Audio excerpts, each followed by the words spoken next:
you guys to think about after hearing these stories. I'm like, do you want your nurses working in that condition? Do you want your families being taken care of in that condition? Also, what can healthcare workers do and what can healthcare partners do? Healthcare workers, we can stop for a second when we realize we're in a situation where it is error likely and take more time to complete tasks, ask for help, and also if we do make a mistake, we need to tell people so people can learn from it. There needs to be a just culture environment in our hospitals.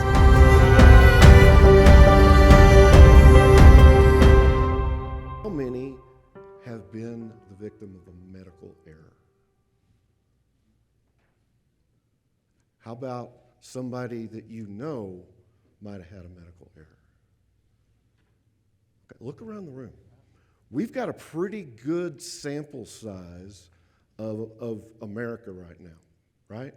And there's several people who have been victims of medical errors, and we need to fix that. Next story is a very personal one because I'm the nurse that made this mistake, and this is the first time I'm telling this to an audience, so please bear with me because I was devastated when I made this mistake. I just couldn't believe that I had done it. So I want you to think about the beginning of the pandemic and those news stories you saw of the poor nurses in New York City just being absolutely overwhelmed. They were short-staffed, and they had more patients than they could possibly handle at an acuity level that they'd never seen before. They didn't even know how to, the doctors, the intensivists didn't even know how to treat these patients, okay? So I saw that was going on, and I was in the middle of travel assignments, so I was like, you know what, I gotta go up there and help. So I got a contract, I went up to Brooklyn, went to a small community hospital that's very underserved, so their resources were very strapped, out-of-date equipment, very little supplies, no computers at the bedside. The nurses, a few days before I arrived, the situation was so grim that every single bed in this tiny little ER that was probably about as big as this conference room, where the beds are separated only by curtains and there aren't individual rooms, they did not have anywhere to put the dead bodies. They were stacking them in the hallway in body bags. That's how grim the situation was, okay? So you have the staff there that is incredibly stressed out. They've experienced a severe amount of trauma and loss from the confusion of the beginning of the pandemic. And then to add on to that, the environment, everyone is wearing full PPE bunny suits like you see on TV. None of it fits right because it all came, secondhand from China back when nobody could get their hands on PPE, and none of it fit right, and none of it really worked properly. It would fall apart. Also, there's a giant fan in the room trying to circulate the air because they still weren't sure if it was airborne, if it was droplet, or what. So communication was incredibly difficult. You couldn't communicate, you could barely communicate verbally because of the N95, then you add the fan, and then they add the ability, you're wearing a hood and a face shield. You can't even use nonverbal cues with people. It's hard to even read people. So my first night there, I'm getting shown around the emergency department by a preceptor, which is the training nurse. She's supposed to show me how everything functions in this emergency department. And they were busy. And within 20 minutes of me getting shown around the emergency department, I get pulled for a cardiac arrest. This patient with COVID had stopped breathing, their heart stopped, and they needed help doing chest compressions. So I rotated with an intern physician for 2 hours. We rotated doing compressions in full PPE. And then we got this patient's heart back, and stabilized him enough to go to the ICU, so I helped transfer this guy up to the ICU. And then on the way back down, once we get there, it's 2 a.m, I'm sweaty, I'm tired, I haven't eaten or had a break or anything like that. And the preceptor is behind on her assignment that she had. So she was like, hey, see that patient over there? She just points at him and she goes, I need you to give insulin to this patient. He's got long-acting insulin and a sliding scale insulin dose, which I won't go in the weeds there, but some of you probably have family members or take insulin yourself. It's a very common medication to give, although it can be high risk because it is fatal in high doses. So I gather all the supplies, I gather the medication, and I start prepping the syringes. the preceptor stops me while I'm doing this, and this is a task that I've performed hundreds of times without any errors that I know of. And she's like, I don't want you to do it that way. I want you to draw one syringe at a time. And I'm like, okay, well, I'm a guest here, and I'll just do it like she's asking me to do it. So I check the patient's blood sugar. I look at the sliding scale, and according to the sliding scale, it says that I need to give 1 unit of insulin, which is a tiny dose of insulin. And I pull what I think is 1 unit of insulin up in the syringe, and I ask my preceptor for a cross-check. She's sitting at the computer trying to back chart the cardiac arrest event that we were just in, so she's busy. And I'm like, hey, can you please look at this? Because I know that if I get this wrong, I could potentially hurt the patient.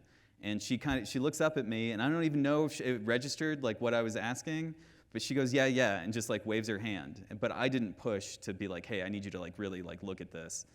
And I go to the bedside where I said like there's no computers, there's no scanning or anything like that, and I give what I believe is 1 unit of insulin. I go back to where I was prepping my medications, and I noticed that in the discarded wrapper on the table and the syringe that I'm using to pull up the other dose of long-acting insulin, I've got the wrong syringe in my hand. I couldn't believe it. I was like, oh man, like I hope I just didn't use the wrong syringe for the first dose of insulin. So I look at the package, the empty package that I used, and it says TB syringe on it. They're dosed differently. The insulin syringe is dosed in units, and the TB syringe is dosed in mLs. And I gave 0.1 milliliters of insulin, which means that I gave 10 times the amount I was supposed to. I am so thankful, and I feel the patient was lucky, and I was lucky that the sliding scale dose was so low. Because if it was 5 units, or 10 units, you can see how that gets exponentially worse, and I could have killed the patient. And it's incredibly hard to reverse that sort of thing. An insulin overdose, I've taken care of many insulin overdoses, and they're very hard to treat. So I immediately stop what I'm doing, and I fess up. I'm like, hey, look, I made this mistake. I'm 100% sure I made this mistake. Look at the wrappers here. Look at this. I don't know how this happened. Like, I'm really sorry. She's like, it's fine, we'll closely monitor the patient. So I had to do blood sugars every 30 minutes to make sure that I didn't crash the blood sugar, putting them into like a comatose state or anything like that, which pulled me away from my other patients because I had to stop what I was doing every 30 minutes and check on this guy.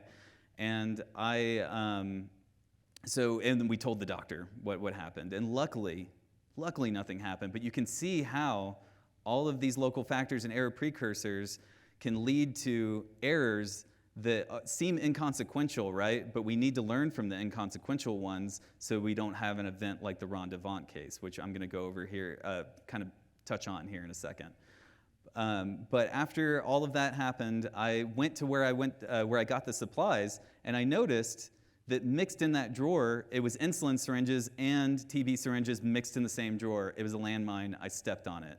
Like, the things were mixed in there. I saw the yellow caps in the drawer, so I assumed that all of the yellow caps of the insulin needles, which is the signature of the insulin needles, I assumed that all of them were in there, and I grabbed two TB syringes instead. So I pulled all of the TB syringes out of that bin so nobody else would step on a landmine hurting a patient. There's no other way we're going to learn until we start looking at these mistakes and start coming forward with it. So I'm going to cover the third objective, which was, hey, what other human performance elements hinder successful outcomes? All right. So in the stories you heard, you heard a lot of local factors and error precursors, right? Different types: local factors, error precursors, error traps. It's those conditions that surround us in the work environment that can drive error. All right. So you've probably heard the term the Great Resignation. Have you heard that even during COVID and after COVID, right? What does that mean? What does that mean to you? The Great Resignation, what did that mean? Burnout. People are leaving. People are changing jobs. And all ages we're resigning to the fact that life is short and we're going to do something different, something I'm more passionate about. So a lot of things changed, right? How did that affect the healthcare industry? In nursing, last numbers I heard, currently we're at least 20% lower in nursing staff across the country than we were pre-COVID, right? And how many are we losing? It's estimated that 500,000 nurses are going to quit this year. This year. So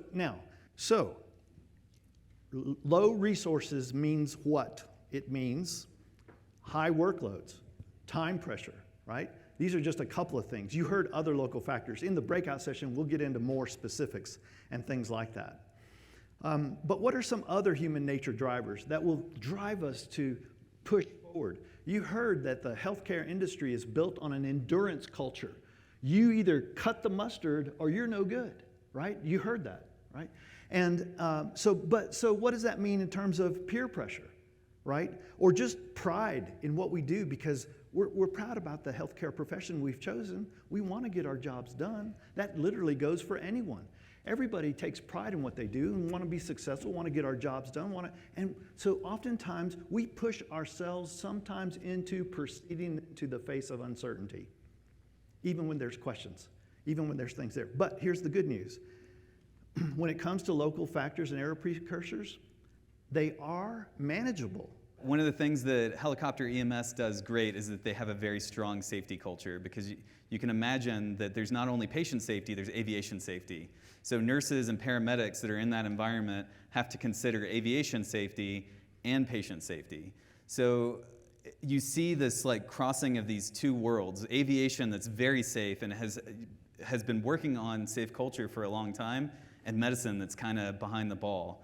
So one of the great things about working in HIMSS, is what we call it, helicopter EMS, HIMSS for short, is that some of those aviation standards kind of bleed into the healthcare side of the house. So if I feel unsafe to fly, go on a mission or something like that, I can say, hey, 51%, like, I don't think that the weather is good enough. Like, I know that you're saying that you think we can squeak by, but like, I don't feel comfortable. Or I've been up we do 24-hour shifts. I've been up for 20 hours.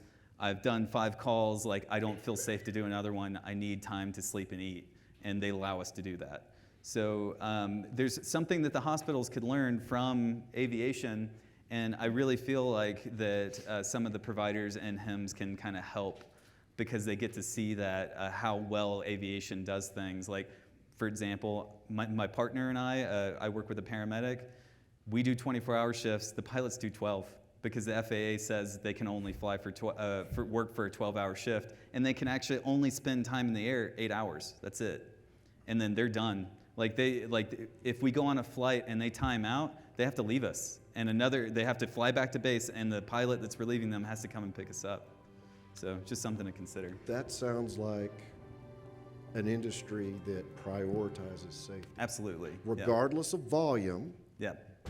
They're going to make sure that everything they're doing is safe. My program director we're very high volume based. He's like, hey, I'll never push you to go on a flight. He's like, you guys do a great job, and I want y'all to stay safe first, because a helicopter crash with medical crew and a patient it makes national news.